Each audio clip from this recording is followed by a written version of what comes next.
तो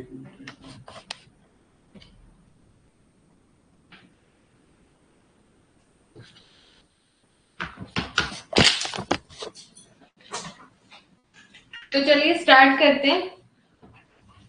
कल हमारा टॉपिक चल रहा था बोहर मॉडल ऑफ एटम में रेडबर्ग फॉर्मूला।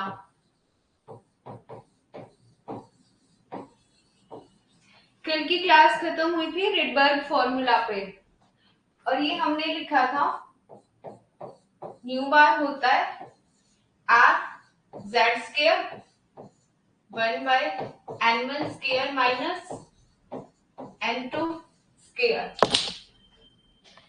यहाँ पे न्यू बार का मतलब होता है वेव नंबर। न्यू बार का मतलब होता है वेव नंबर, जो कि किसका रिवर्स होता है, वेव लेंथ का। और आर है यहाँ पे रेडबर्ग कांस्टेंट। ये कल की क्लास में पढ़ चुके हैं हम। आर है रेडबर्ग कांस्टेंट, जिसकी वैल्यू होती है 109677 सेंटीमीटर इनवर्स। या मान लो अगर हम इसको मीटर इनवर्स में चेंज करेंगे तो ये हो जाएगा 1.09 इंटू 10⁻⁷ मीटर इनवर्स। तो Rydberg formula hydrogen like atoms के लिए कल भी पढ़ा था हमने। वेव नंबर निकालते हैं हम are Z square into 1/n1 square minus n2 square. यहाँ n1 n2 होती है ट्रांजिशंस, n1 n2 होती हैं ट्रांजिशंस। मान लो हम लोग क्वेश्चन ले कि हाइड्रोजन एटम के अंदर, हाइड्रोजन एटम में लाइमन सीरीज की फर्स्ट लाइन कहाँ अपीयर होगी। Lyman series first line appear in, मान लो हम कंसीडर करते हैं कि हाइड्रोजन एटम के अंदर लाइमन सीरीज की फर्स्ट लाइन हमें कहाँ पे मिलेगी। तो हमें पता है आर है 1.09 इंटू 10⁻⁷। जेड मतलब एटॉमिक नंबर, और हाइड्रोजन का एटॉमिक नंबर होता है 1। जेड एटॉमिक नंबर, हाइड्रोजन का एटॉमिक नंबर 1 होता है। और पहली ट्रांजिशन कहाँ पे होगी, n1 से लेकर n2 तक। पहली ही ट्रांजिशन होगी n1 से लेकर n2 तक। कल पढ़ा था हमने ये। तो ये हो जाएगा 1 स्क्वायर माइनस 1/2 स्क्वायर। अगर हम इसका उल्टा कर देंगे तो यहां से हमारे पास वेवलेंथ आ जाएगी।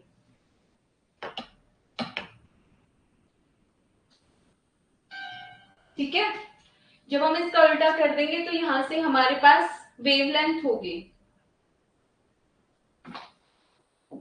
आगे चलते हैं कि जो भी हमने कल स्पेक्ट्रा पढ़ा था, हमें कैसे पता चलेगा कि वहां हमें कितनी लाइंस मिलती हैं। Number of spectral lines. हम लोग ये बोहर मॉडल पढ़ रहे हैं जो कि सिंगल इलेक्ट्रॉन स्पीसीज के ऊपर एप्लीकेबल होता है। तो यहाँ पे नंबर ऑफ स्पेक्ट्रल लाइन, जब हमने हाइड्रोजन के लिए स्पेक्ट्रा रिकॉर्ड किया तो कितनी स्पेक्ट्रल लाइंस मिलती हैं। इसके लिए हमारे पास फॉर्मूला होता है n2 minus n1 n2 minus n1 plus 1/2। Number of spectral lines के लिए फॉर्मूला है n2 minus n1 n2 minus n1 plus 1/2।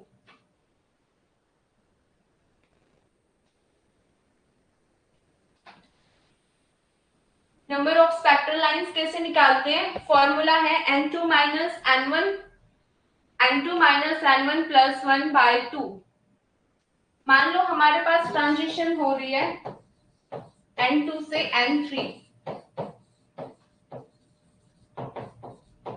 मान लो हमारे पास n2 से लेकर n3 तक ट्रांजिशन हो रही है, तो हमें इस ट्रांजिशन के अंदर कितनी स्पेक्ट्रल लाइंस मिलेंगी। N2 से N3 ट्रांजिशंस के अंदर हमें कितनी स्पेक्ट्रल लाइंस मिलेंगी? पहले ट्राई करो इस क्वेश्चन को।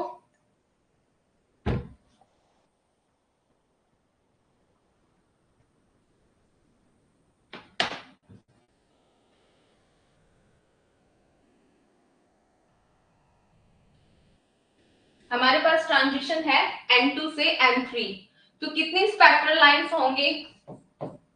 फॉर्मूला है N2 माइनस N1, तो यहाँ ट्रांजिशन है N2 से लेकर N3, तो N2 कौन है यहाँ पे?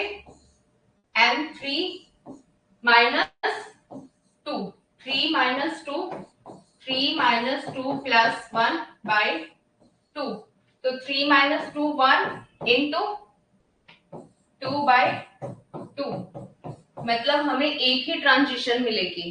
अगर N2 से लेकर N3 लेवल तक ट्रांजिशन हो रही है तो स्पेक्ट्रल लाइन भी एक ही है और ट्रांजिशन भी एक ही है। ठीक है, उसके बाद आता है number of visible line.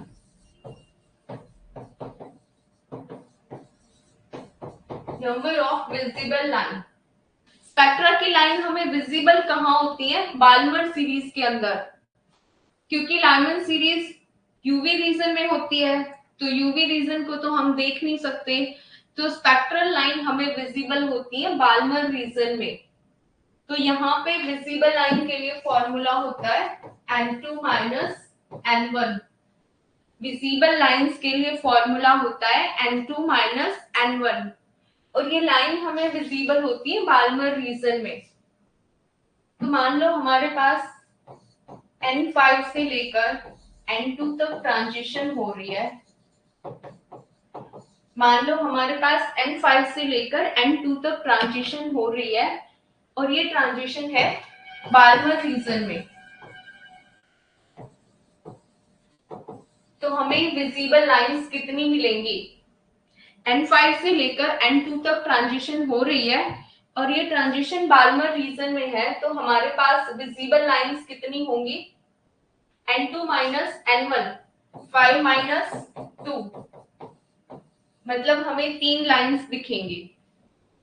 5 minus 2 3। ये बात प्रूव भी हुई थी कि बाल्मर रीजन के अंदर थर्ड, फोर्थ, फिफ्थ, सिक्स से सेकेंड लेवल तक जो भी ट्रांजिशन होती है ये हमें विजिबल होती है। बाल्मर रीजन में थर्ड, फोर्थ, फिफ्थ, सिक्स से सेकेंड लेवल तक जो भी ट्रांजिशन होती है वो हमें दिखाई देती है, और ये चीज प्रूव भी हुई थी। ठीक है, आगे है, जब हमने बोहर मॉडल स्टार्ट किया था तो पढ़ा था कि इलेक्ट्रॉन क्या है? एक फिक्स ऑर्बिट के अंदर घूमता है। इलेक्ट्रॉन हमेशा एक फिक्स ही ऑर्बिट के अंदर रोटेट करता है, जिसको हमने स्टेशनरी स्टेट बोला था। बोहर मॉडल को जब हमने स्टार्ट किया था तो वहां पे सबसे पहले ये चीज पढ़ी थी कि इलेक्ट्रॉन हमेशा एक फिक्स स्टेट के अंदर घूमता है, जिसको हम स्टेशनरी स्टेट बोलते हैं, क्योंकि यहाँ पे क्या होती है? एनर्जी फिक्स होती है। स्टेशनरी स्टेट इसलिए कहा जाता है क्योंकि एनर्जी फिक्स होती है, मतलब हम कह सकते हैं एनर्जी क्या है? Quantized. Energy is quantized. Bohr model की सबसे जो बेस्ट थिंग थी वो यही थी कि एनर्जी क्वांटाइज्ड है। सबसे पहले पढ़ी थी ये चीज कि इलेक्ट्रॉन फिक्स ऑर्बिट के अंदर घूमता है, जिसको हम स्टेशनरी स्टेट बोलते हैं, क्योंकि यहाँ एनर्जी फिक्स होती है, तो हम लोग बोल सकते हैं एनर्जी क्वांटाइज्ड है। अब है like energy, angular momentum is also quantized. Like energy, angular momentum is also quantized, और ये होता है mvr is equal to nh upon 2 pi. Bohr model के अकॉर्डिंग जिस तरह एनर्जी क्वांटाइज्ड है तो एंगुलर मोमेंटम भी क्वांटाइज्ड होता है और ये mvr होता है equal to nh upon 2 pi. m है यहां से mass of electron, v velocity, r radius, h Planck constant. ठीक है,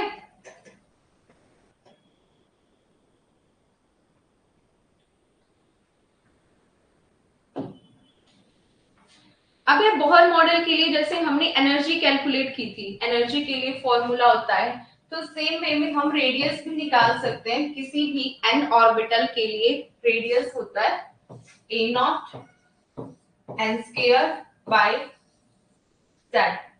किसी भी ऑर्बिट के लिए रेडियस निकालने का फॉर्मूला होता है a naught n square by z।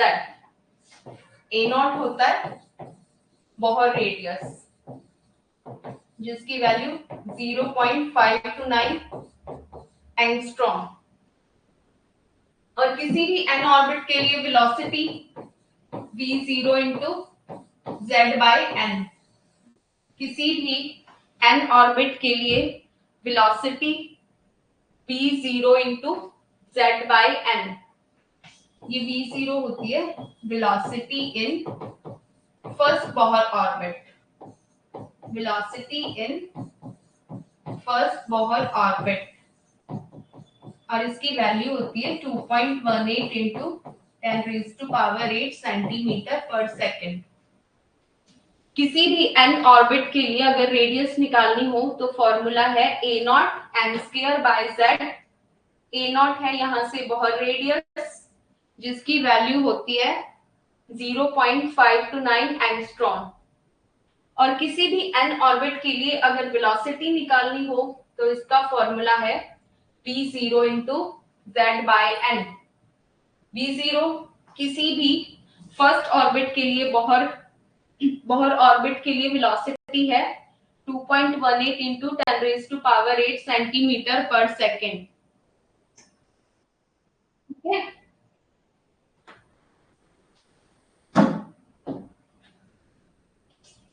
इसके बाद आता है limitation of Bohr model, limitation of Bohr model of atom. Limitation of Bohr model of atom, सबसे पहली लिमिटेशन तो यही कि ये एप्लीकेबल था सिंगल इलेक्ट्रॉन स्पीसीज के लिए, जहां सिर्फ 1 इलेक्ट्रॉन होता है, ये एप्लीकेबल ही था सिंगल इलेक्ट्रॉन स्पीसीज के लिए। तो पहली लिमिटेशन, हम इसको अप्लाई नहीं कर सकते मल्टी इलेक्ट्रॉन स्पीसीज पे। बोहर मॉडल एप्लीकेबल होता है सिर्फ वहां जहां हमारे पास एक इलेक्ट्रॉन होता है, तो मल्टी इलेक्ट्रॉन स्पीसीज पे इसको अप्लाई नहीं कर सकते। दूसरी लिमिटेशन थी जीमन इफेक्ट। जीमन इफेक्ट पहली तो सिंगल इलेक्ट्रॉन स्पीसीज के लिए एप्लीकेबल है, दूसरी लिमिटेशन है जीमन इफेक्ट। जीमन इफेक्ट क्या होता है, जो भी हमें लाइंस मिली थी लाइमन, बाल्मर, पास्टन, ब्रैक, ये फर्दर मैग्नेटिक फील्ड में आगे स्प्लिटिंग हो जाती है, splitting of line in magnetic field.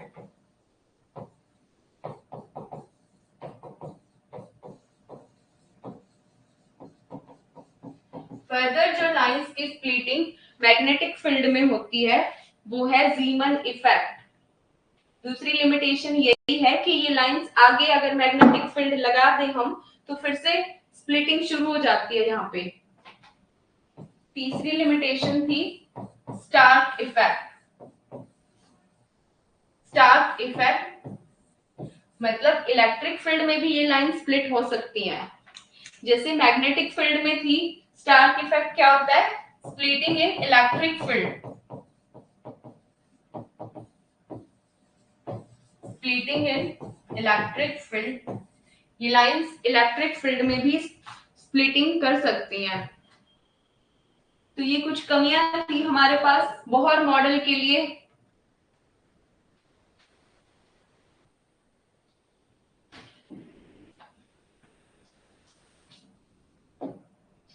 फिर आया हमारे पास dual nature of matter,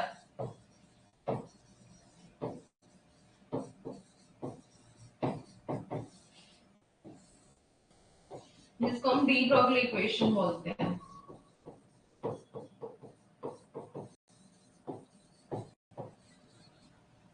dual nature of matter.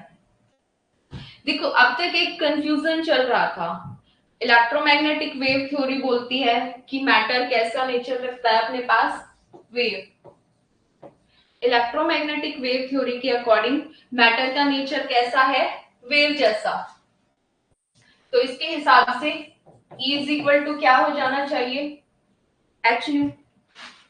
Electromagnetic wave theory के अकॉर्डिंग मैटर का नेचर कैसा होता है, वेव। तो यानी कि E is equal to h nu. Nu है फ्रीक्वेंसी, E है energy. E is equal to h nu. वहीं आइंस्टाइन के अकॉर्डिंग हमारे पास जैसे ब्लैक बॉडी रेडिएशन आई, फोटो इलेक्ट्रिक इफेक्ट, तो वहीं आइंस्टाइन की इक्वेशन के अकॉर्डिंग अगर पार्टिकल नेचर है तो ये भी E क्या होता है, mc स्क्वायर। अभी तक कंफ्यूजन था। इलेक्ट्रोमैग्नेटिक वेव थ्योरी बोलती है कि मैटर का नेचर वेव जैसा होता है, तो एनर्जी एच न्यू। वहीं कुछ चीजें ऐसी थी जहां से हमें लगा कि नहीं, नेचर तो पार्टिकल जैसा होता है, तो हमने इक्वेशन बना दी E is equal to mc square. फिर होती है एंट्री डी ब्रोगली की, लेकिन इनके अकॉर्डिंग तो हम दोनों ही मान लेते हैं, वेव भी और पार्टिकल भी। तो दोनों इक्वेशन को बराबर रख देते हैं, ठीक है। इन दोनों इक्वेशन को बराबर रख देते हैं क्योंकि डी ब्रोगली ने मान लिया हम दोनों नेचर कंसीडर कर रहे हैं, वेव भी और पार्टिकल भी। अब न्यू फ्रीक्वेंसी क्या होती है, c बाय लैम्डा। तो यहाँ c से c कैंसिल हो जाएगा और लैम्डा आ जाएगा h by m c. Lambda is equal to h upon m c. m है मास और ये c है वेलोसिटी। और फिजिक्स में हम एक चीज पढ़ते हैं, मास इनटू वेलोसिटी क्या होता है, मोमेंटम। तो यहां से लैम्डा इक्वल टू आ गया h अपॉन p, क्योंकि मास इनटू वेलोसिटी क्या होता है, मोमेंटम।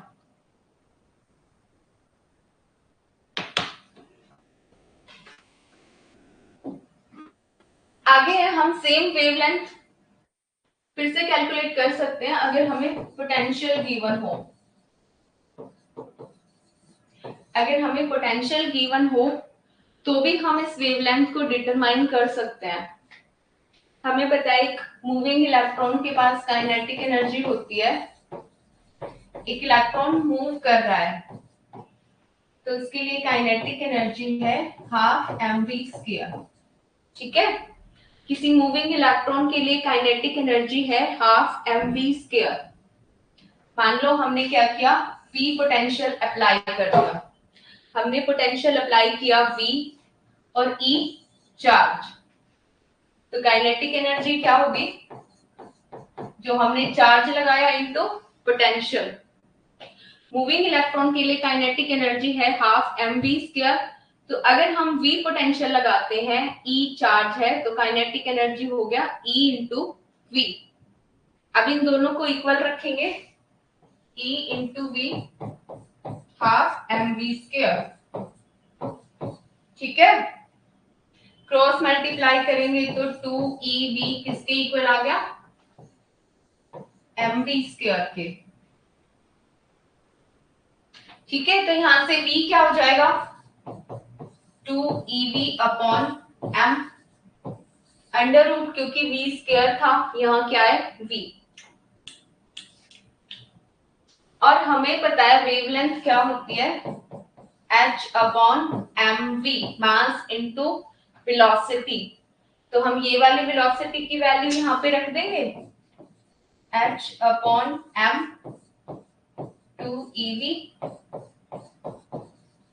और जब इसको सॉल्व करेंगे तो यहां से लैम्डा आ जाएगा h अपॉन 2 mev। रूट। ठीक है, तो ये वाली भी वेवलेंथ है अगर हमें पोटेंशियल गिवन हो।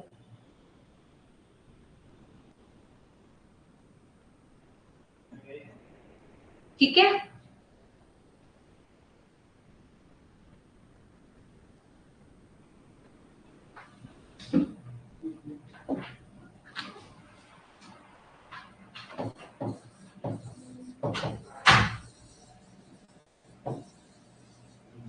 इसके बाद है हेज़ेनबर्ग अनसर्टेनिटी प्रिंसिपल।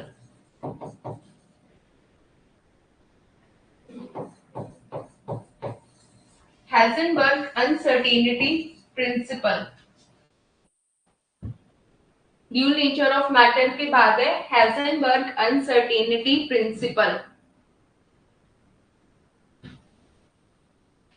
अब हेज़ेनबर्ग के अकॉर्डिंग क्या था कि अगर हमारे पास माइक्रोस्कोपिक पार्टिकल्स हैं, अगर हमारे पास माइक्रोस्कोपिक पार्टिकल्स हैं तो हम उनके लिए पोजीशन और मोमेंटम कभी भी एकदम एक्यूरेसी से डिटरमाइन नहीं कर सकते। हेज़ेनबर्ग के अकॉर्डिंग क्या था कि अगर हमारे पास माइक्रोस्कोपिक ऑब्जेक्ट्स हैं तो हम पोजीशन और मोमेंटम एब्सोल्यूट एक्यूरेसी से कभी भी डिटरमाइन नहीं कर सकते। क्या था Heisenberg uncertainty principle? It is impossible to determine position and momentum of microscopic particles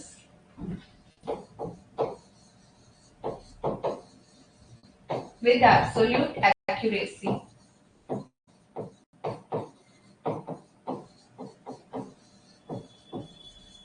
ठीक है, तो हम इसको कैसे लिख सकते हैं? Delta x into delta p equal और ग्रेटर देन एच अपॉन 4 पाई।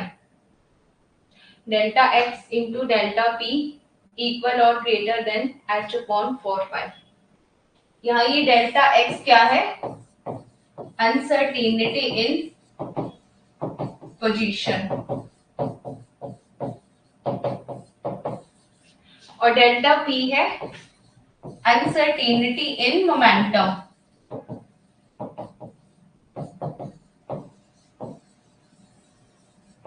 ठीक है, डेल्टा एक्स है uncertainty in position, delta p है अनसर्टेनिटी इन मोमेंटम। और हमें पता है अभी अभी कि मोमेंटम क्या होता है? Mass into velocity. तो सेम इक्वेशन को हम कैसे लिख सकते हैं?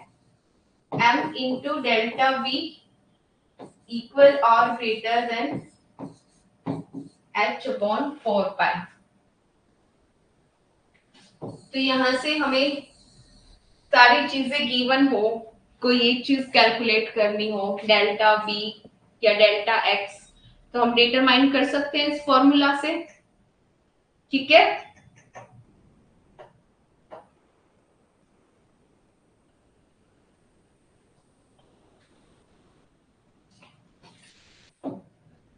इसके बाद डिस्कवरी हुई क्वांटम मैकेनिक्स की।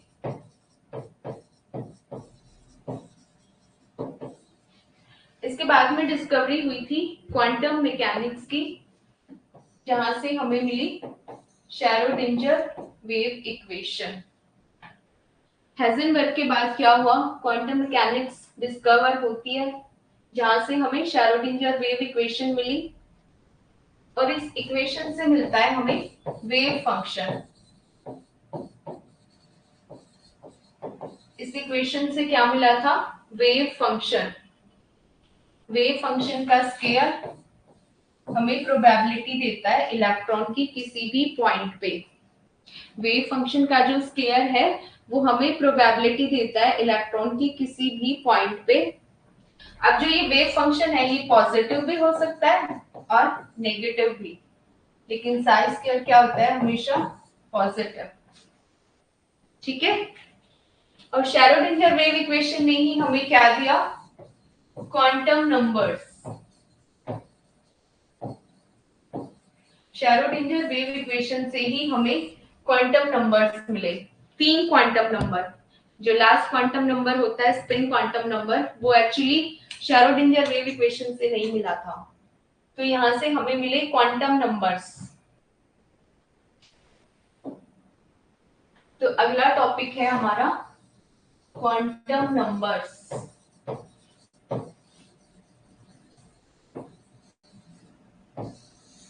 क्वांटम नंबर्स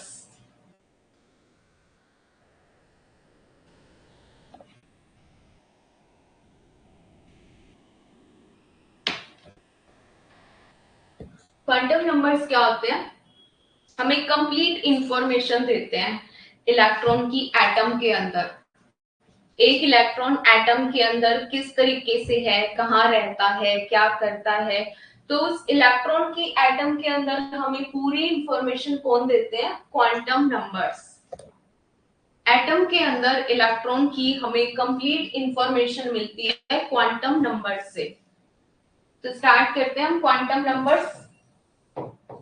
सबसे पहला है प्रिंसिपल क्वांटम नंबर।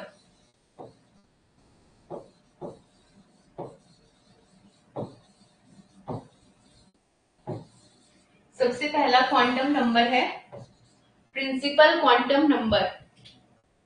हम इसको n से डिनोट करते हैं।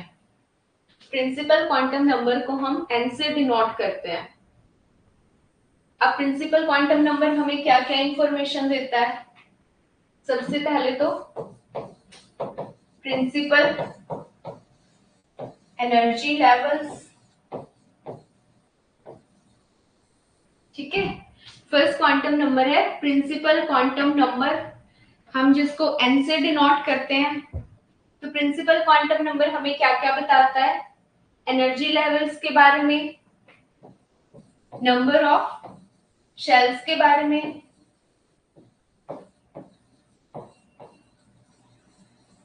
प्रिंसिपल क्वांटम नंबर हमें क्या क्या बताता है? प्रिंसिपल एनर्जी लेवल्स के बारे में, शेल्स के बारे में, एनर्जी ऑफ शेल्स,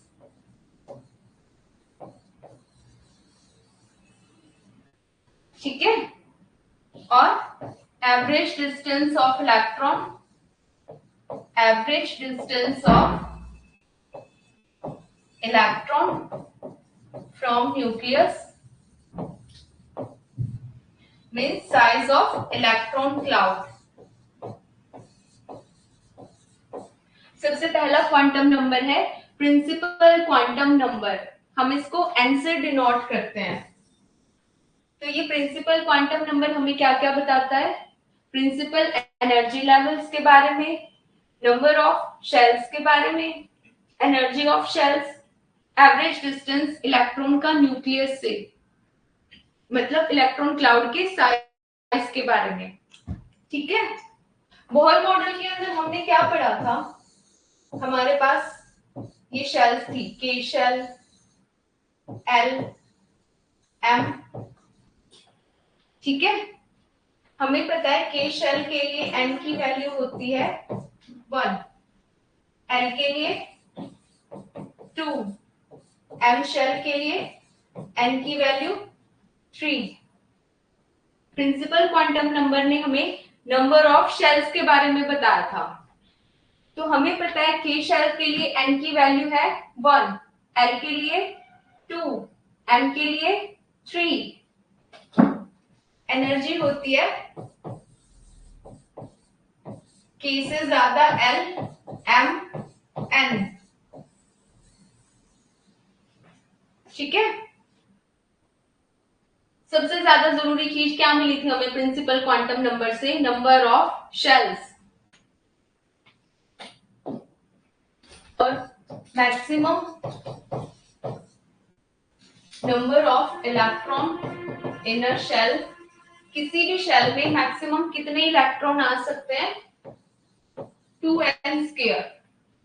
अभी जो हमने शेल्स देखी के, एल, एम, एन, तो मैक्सिमम नंबर ऑफ इलेक्ट्रॉन किसी भी शेल में कितने आ सकते हैं? 2n²। मान लो हमारे पास है के शेल, यहाँ n क्या है? 1, तो मैक्सिमम कितने इलेक्ट्रॉन आ सकते हैं?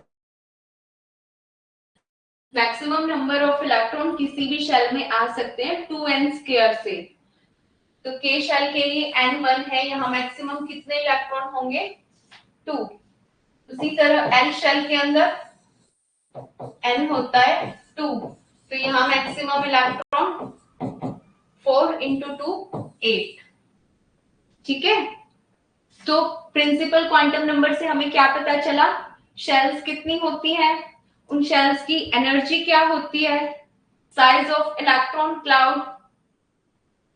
ठीक है,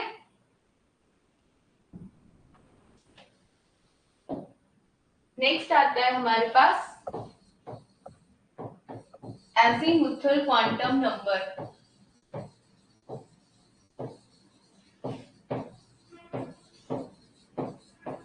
जिसको हम सेकेंडरी क्वांटम नंबर भी बोलते हैं और सब्सिडरी क्वांटम नंबर भी। नेक्स्ट आता है एजीमुथल क्वांटम नंबर, हम इसको एल से डिनोट करते हैं। नेक्स्ट आता है एजीमुथल क्वांटम नंबर, हम इसको एल से डिनोट करते हैं। तो अभी हमने पढ़ा प्रिंसिपल क्वांटम नंबर हमें क्या बताता है, नंबर ऑफ शेल्स के बारे में।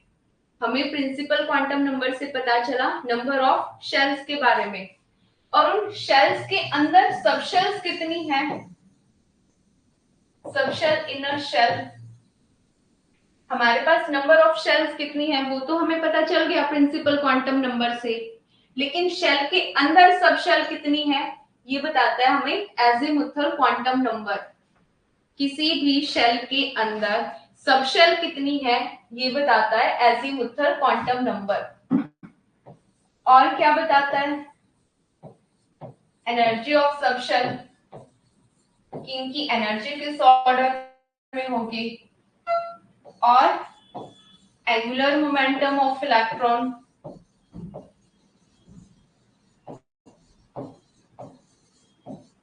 ठीक है, हमारे पास शेल कितनी है ये तो हमें प्रिंसिपल क्वांटम नंबर से पता चल गया।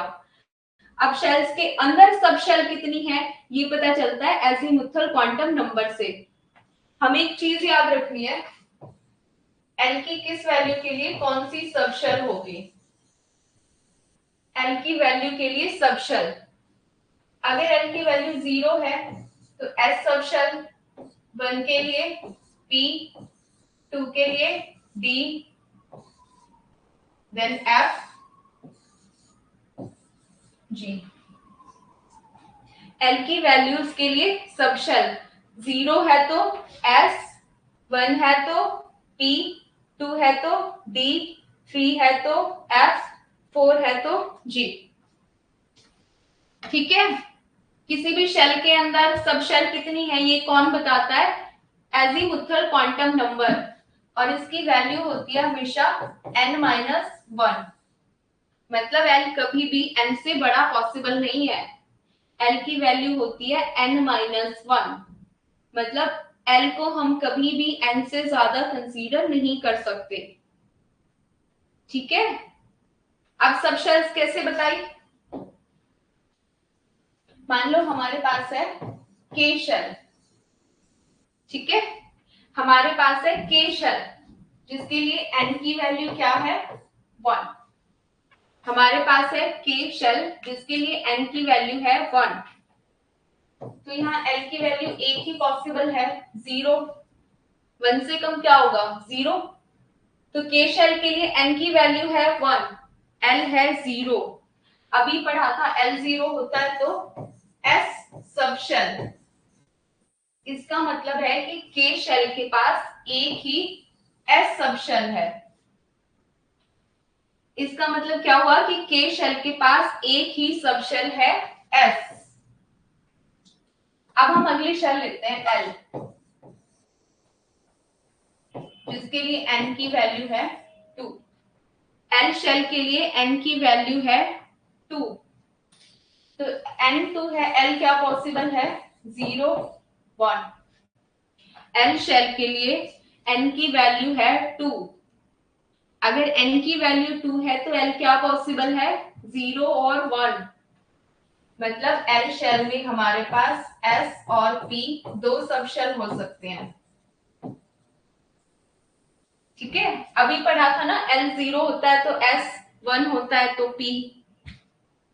तो L शेल के लिए N की वैल्यू है 2, तो L पॉसिबल है 0 और 1, यानी L शेल के पास S और P दो सब शेल हो सकते हैं।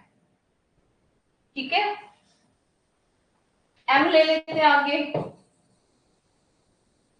M शेल के लिए N होता है 3, तो L पॉसिबल है 0 1 2।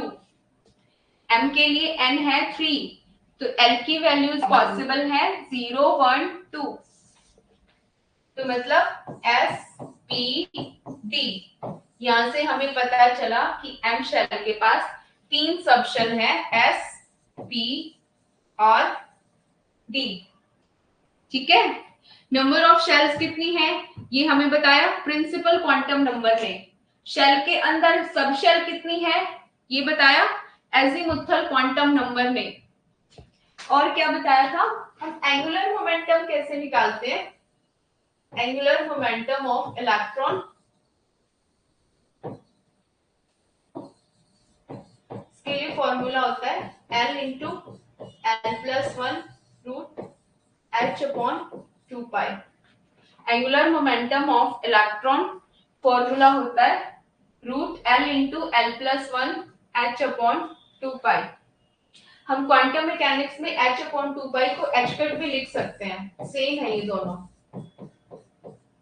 H cut. क्वांटम के अंदर हम H अपॉन 2 पाई को H कट भी लिख सकते हैं। ठीक है, तो हमने दो क्वांटम नंबर्स पढ़े, एक से पता चला शेल्स कितनी है, दूसरी से पता चला सब शेल। अब इन सब शेल की एनर्जी कैसे होती है, सब शेल्स की एनर्जी होती है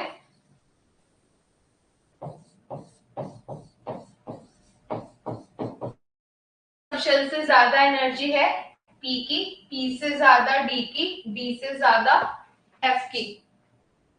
सब शेल्स की एनर्जी कैसे होती है, S से ज्यादा P, P से ज्यादा D और D से ज्यादा F। ठीक है, चलिए थर्ड क्वांटम नंबर पे।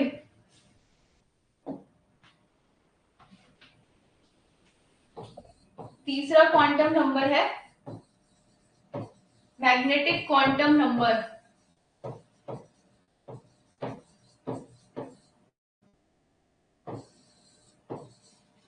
थर्ड है मैग्नेटिक, जिसको हम M से डिनोट करते हैं। मैग्नेटिक क्वांटम नंबर हम इसे M से डिनोट करते हैं। अब देखो, पहले क्या पढ़ा, शेल्स, फिर शेल के अंदर कितनी सब शेल। तो मैग्नेटिक क्वांटम नंबर क्या बताता है, उन सब शेल की ओरिएंटेशन क्या है, ओरिएंटेशन ऑफ सब शेल। ठीक है, क्या पता चला, शेल, शेल के अंदर सब शेल, और अब सब शेल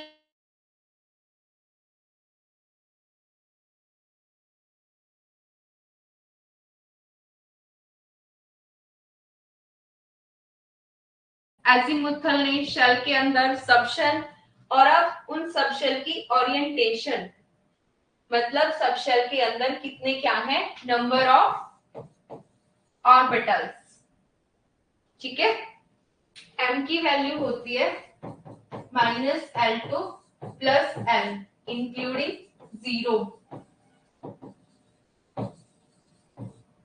m की वैल्यू होती है -L2 प्लस L इंक्लूडिंग 0।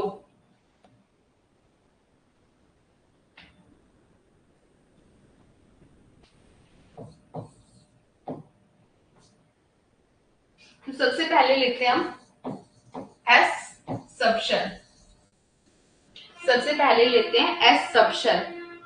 हमें पता है S सब शेल के लिए L क्या होता है, 0। S सब शेल के लिए L क्या होता है, 0। M भी क्या होगा, 0। S सब शेल के लिए L है 0, M भी होगा 0।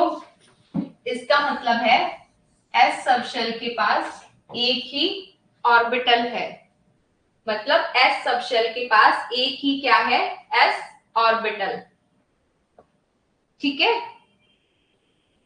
अब हम p सब शेल लेते हैं। p सब शेल, अब p सब शेल के लिए l होता है 1, p के लिए l होता है 1, तो m हो जाएगा, तीन वैल्यू पॉसिबल है, -1, 0, +1। अभी लिखा था ना m की वैल्यू क्या होती है, -l से +l इंक्लूडिंग 0, तो p सब शेल के लिए l है 1, तो m क्या पॉसिबल है, -1, 0, +1, यानी p सब शेल के पास तीन ओरिएंटेशन है, मतलब p सब शेल के पास तीन p ऑर्बिटल है, px, py, pz।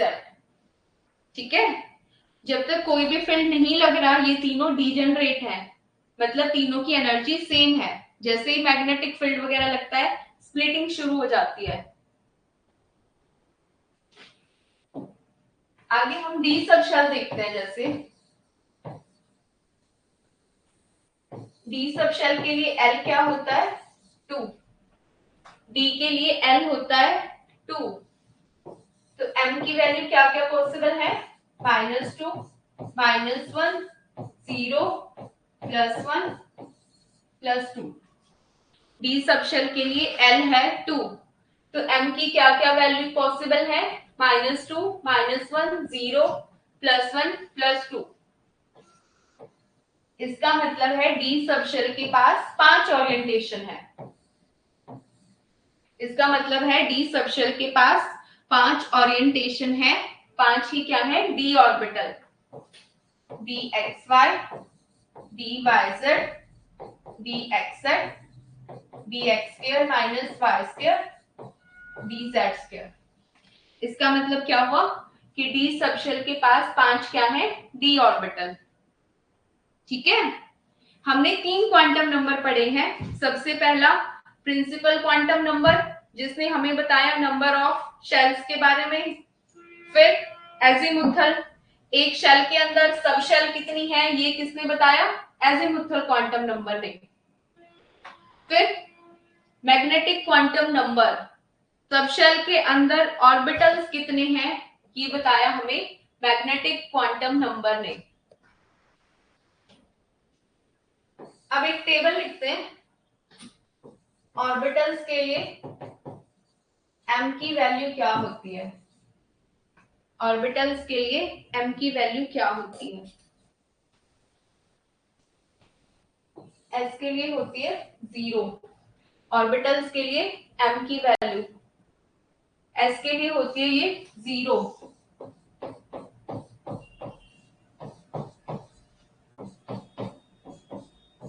p orbital 3 होते हैं, px, py, pz।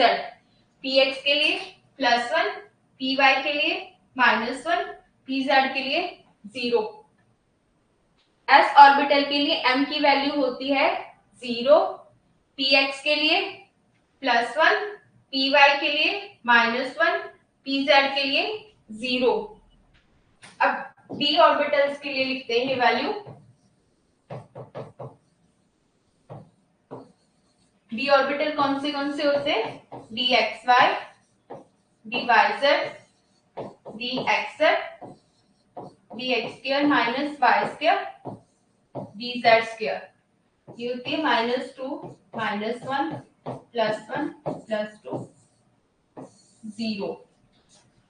तो d ऑर्बिटल्स के लिए कैसी होती है m की वैल्यू, dxy के लिए -2, dyz -1, dxz +1, dx² - y² +2, dz² के लिए 0।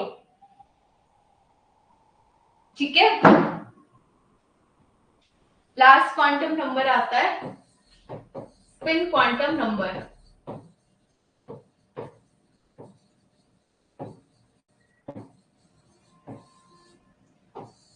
लास्ट क्वांटम नंबर आता है स्पिन क्वांटम नंबर। अभी हमने पढ़ा था कि पहले जो 3 क्वांटम नंबर हैं वो तो हमें मिले थे शैरोडिंगर वेव इक्वेशन से। तो कौन सा क्वांटम नंबर हमें नहीं मिला था श्रोडिंगर वेव इक्वेशन से? Spin quantum number. कौन सा क्वांटम नंबर हमें नहीं मिला था श्रोडिंगर वेव इक्वेशन से? वो था स्पिन क्वांटम नंबर, जिसको हम एस से डिनोट करते हैं। ठीक है, स्पिन क्वांटम नंबर हम इसको एस से डिनोट करते हैं। और बताता क्या है स्पिन क्वांटम नंबर हमें? Magnetic properties of substance.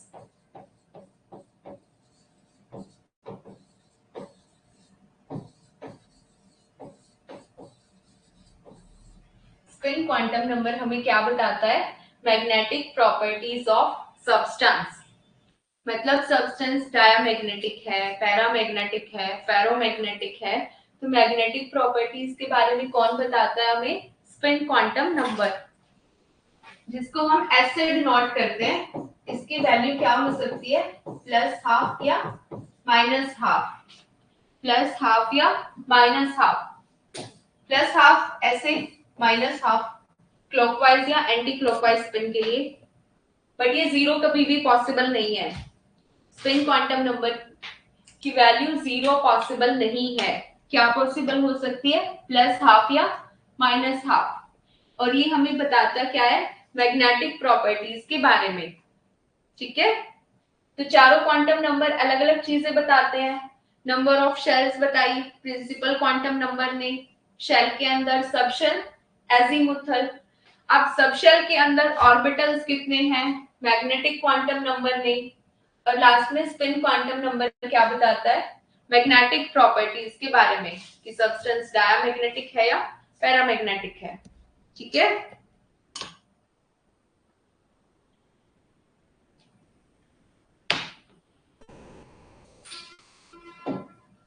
अब हम लोग क्वेश्चन देख लेते हैं क्वांटम नंबर्स पे।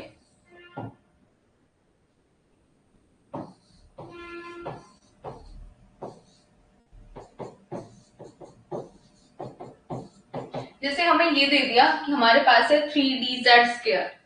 हमें 3dz² गिवन है, तो हमें इसके लिए चारों क्वांटम नंबर्स बताने हैं। n क्या होगा, l क्या होगा, m क्या होगा, s क्या होगा। हमें जैसे 3dz² दे दिया, तो हमें चारों क्वांटम नंबर्स बताने हैं। n, l, m, s क्या होंगे?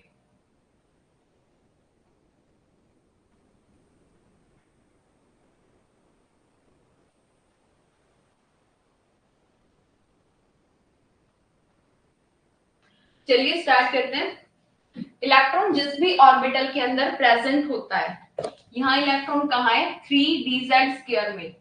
तो इलेक्ट्रॉन जहां भी जिस ऑर्बिटल के अंदर होता है, वही n की वैल्यू होती है। तो यहाँ n कौन है? ये 3। जो भी ऑर्बिटल हम ले रहे हैं, 3d, 4d, 3s, 2s, कोई भी, तो यहाँ पे n कौन है? 3। अब d ऑर्बिटल के लिए l की वैल्यू हमने क्या पढ़ी थी? 0, 1, 2, s, p, d। तो l क्या हो जाएगा? 2। ठीक है, जो भी वैल्यू गिवन होती है वो n की होती है, तो यहाँ n क्या आ गया? 3। d ऑर्बिटल के लिए l की वैल्यू क्या होती है? 2। अभी पढ़ा था dz² के लिए m होता है 0। dz² के लिए m क्या होता है? 0। और स्पिन हाफ भी हो सकती है, माइनस हाफ भी। ठीक है, स्पिन प्लस हाफ भी हो सकती है और माइनस हाफ भी। जैसे मान लिया हमें 4s दे दिया, 4s गिवन है, तो हमें इसके लिए चारों क्वांटम नंबर्स बताने हैं। 4s के लिए सारे क्वांटम नंबर्स बताने हैं। तो आप लोग ट्राई करो पहले से। 4s,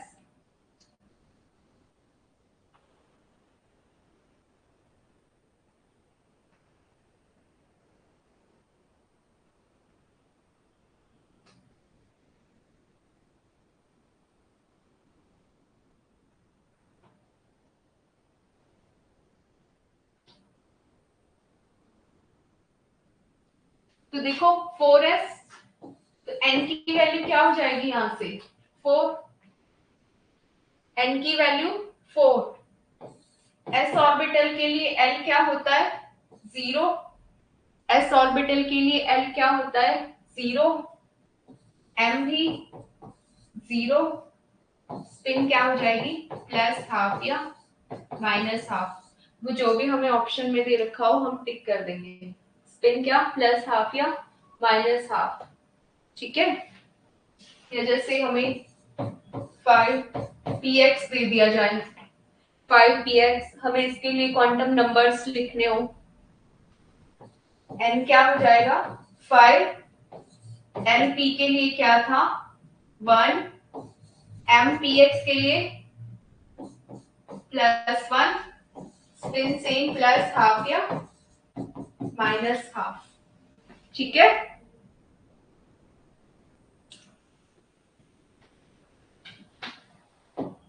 आगे इस तरीके से क्वेश्चन और आ सकते हैं।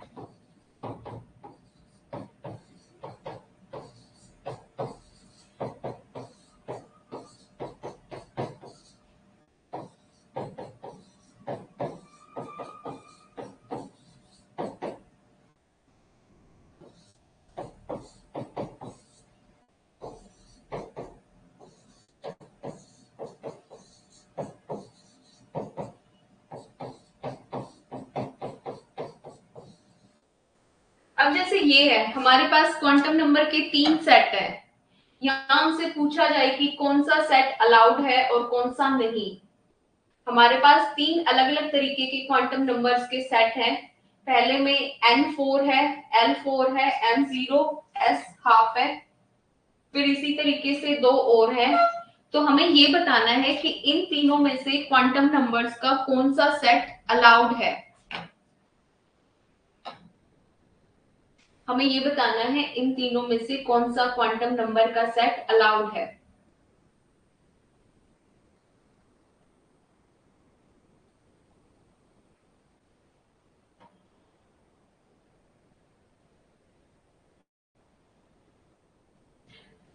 देखो पहले में क्या है n is equal to 4, l भी 4। पहली बात तो n और l कभी भी सेम पॉसिबल है ही नहीं।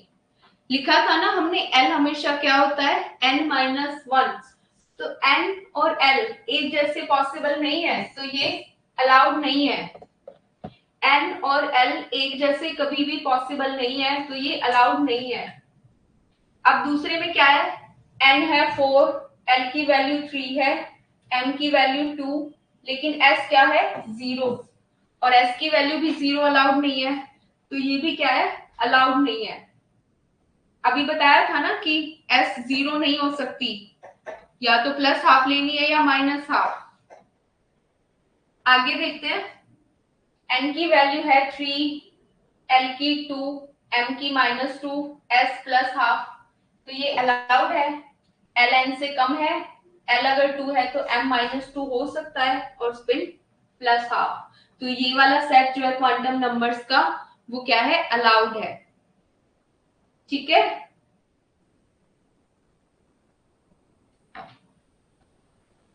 हम एक और क्वेश्चन ले सकते हैं।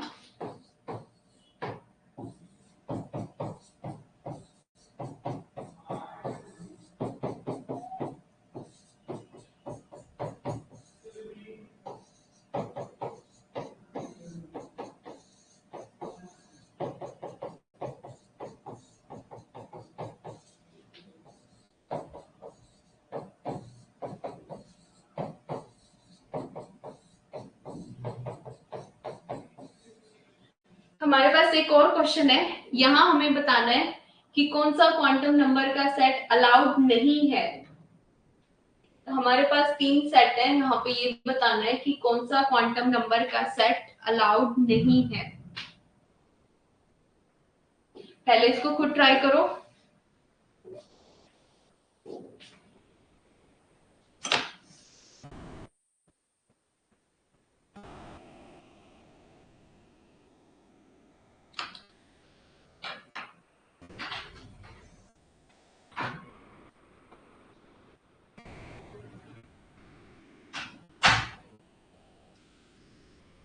पहले में क्या है, n की वैल्यू 2 है, l है 1, m -1, s है हाफ। l की वैल्यू n से कम है, l अगर 1 है तो m -हाफ हो सकता है, स्पिन भी प्लस हाफ, तो ये अलाउड है। अभी दूसरा देखते हैं। n की वैल्यू है 3, l की 2, तो l n से कम है। m की वैल्यू माइनस हाफ, s की वैल्यू माइनस हाफ, ये अलाउड नहीं है क्योंकि m माइनस हाफ नहीं हो सकता। क्या हो सकता है? तो -2, -1, 0, +1 या +2। फिर दे रखा है n की वैल्यू 4, l की वैल्यू 5, तो ये भी अलाउड नहीं है क्योंकि l कभी भी n से ज्यादा पॉसिबल नहीं है। तो यहां से बस एक ही अलाउड है, बाकी दोनों अलाउड नहीं है। ठीक है, तो कल एटॉमिक स्ट्रक्चर कंप्लीट हो जाएगा। आज के लिए इतना ही।